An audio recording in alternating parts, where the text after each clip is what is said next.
I am Christelle from Diabetes Strong. In this video, I'll be showing you how you can adjust your Dexcom G6 alarms and alerts, because there's nothing more annoying than having those alarms blaring when you don't need them or you only want to be informed whenever you have a low blood sugar.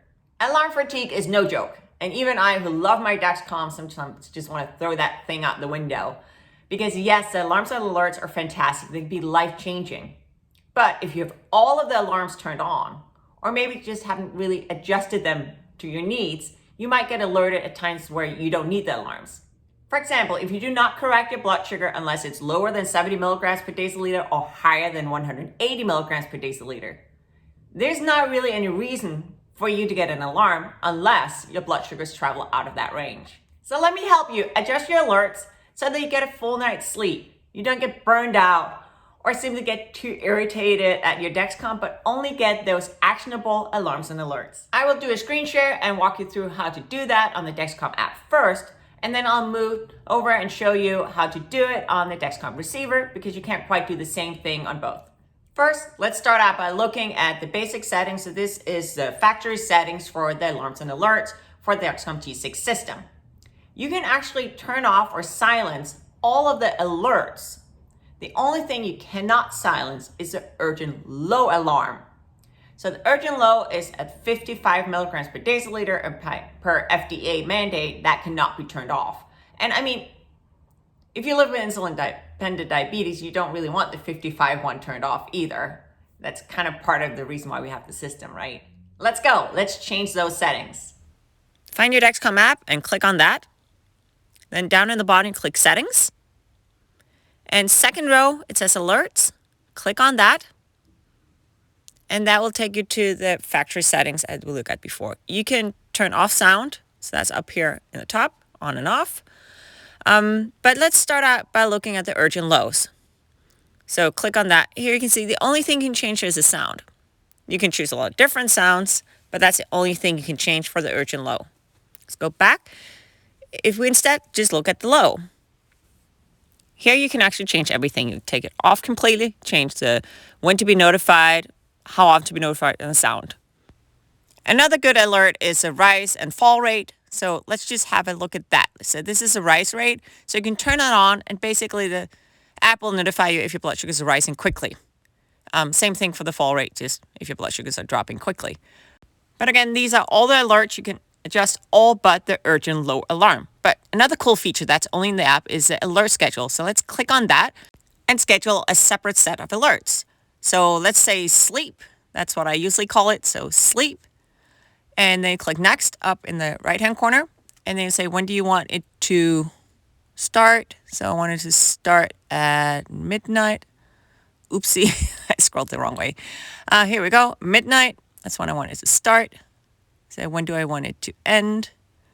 I like 8 a.m. So I want it at 8 a.m. Click next again. And then you can say, which days do you want? I usually pick all days because I use this sleep schedule all day. Click next. And here is, well, what do I want my lower alert to be? I like to have it at 70 actually, so I'm going to stay there. But you can see adjust it up to 100. So let's set it to 70. Click next. And then there's a high alert. Set it, even if you don't want it on overnight, you can always turn it off after. So I'll set it to 160. Click next. Yes, I want it to sound. So I'm going to click next again. And here we go. This is just an overview of my night schedule, my alert setting for my night schedule. And now you can see it here down at the bottom. You can see that separate schedule. And you can always go in and make changes to it. That's fairly easy. So I can always go in and turn things on and off. Let me show you. Just click on the alert schedule. Boop, here you go. And it's all gone. We only have the basic setting.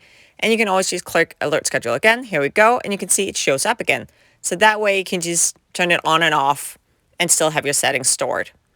Finally, I want to show you how my alarms are set, because it's not quite like this. I actually do not use the high alerts. So what I do is I simply, well, let's click on high.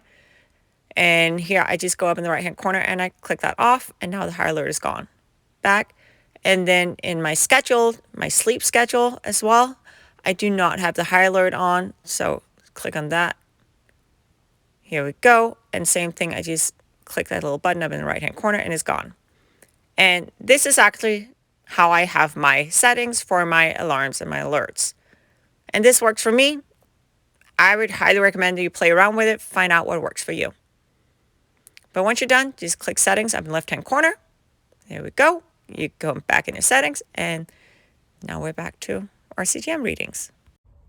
This one, the receiver, it does not allow for different alarm schedules.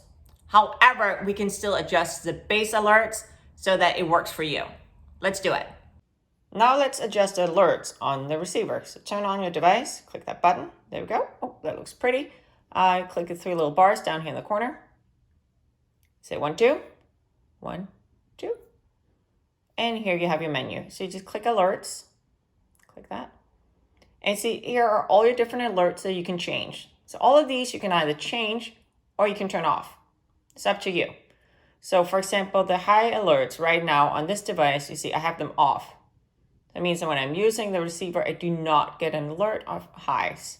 I can turn it on. Oops, that was the wrong button, sorry. Here we go. Here, turn it on. And now it's on. Just click back. Here we go. Now it'll alert me if my blood sugars hit 160 milligrams per deciliter. Of course, you can change that as well. Just click. Here you go. Then you can click up or down. That's 150, 160. Always remember to click save. You can see repeat. That simply means, how many times do you want this alarm to be repeated if you don't turn it off. Here we go. Go back. So you can do your high alerts, your lower alerts. You can do urgent low soon. Click on that. So here, it'll repeat. So basically, it'll alert you when glucose levels are falling fast, and if it'll be 55 milligrams within the next 20 minutes. I have that on right now. Rise rate, same thing if your blood sugars are rising quickly, and fall rate. Signal loss and no readings, that's if you want to be alerted if your sensor or your transmitter is not working. So all of these you can adjust and take off. Okay, so if you don't want any of these alerts, you can take them all off. That's your choice, but I recommend that you just set them to whatever works for you. And then you just go back, and here you see your blood sugars. And that's how you adjust the alerts on your receiver. Thank you so much for watching this video on how to adjust your Dexcom G6 alerts. I really hope you found it helpful. If you like my content, if you'd like to see more from me, please click that subscribe button and remember to turn on notifications. That way you'll be informed whenever I post new content. I also appreciate any likes on this video as well as comments. Thank you so much for watching.